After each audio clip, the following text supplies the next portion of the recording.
In diesem Video schauen wir uns einmal die Arbeitsprofile der Isobus-Schwader im Detail an. Dazu öffnen wir hier unten die Einstellungen und gehen dann oben auf das Arbeitsprofilmenü.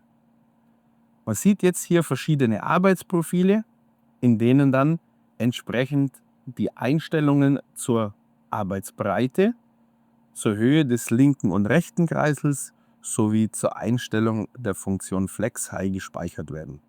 Diese Arbeitsprofile kann man nutzen, wenn man zum Beispiel zwischen Ackergras und Wiesengras bzw. auch mal im Stroh wechselt und die Einstellungen nicht bei jedem Wechsel manuell vornehmen will, sondern sich die entsprechend einfach hier als Arbeitsprofil einspeichert und dann durch Aufrufen und Bestätigen hier mit dem grünen Haken den Schwader entsprechend des Arbeitsprofils direkt eingestellt hat und sofort komfortabel mit der Arbeit beginnen kann.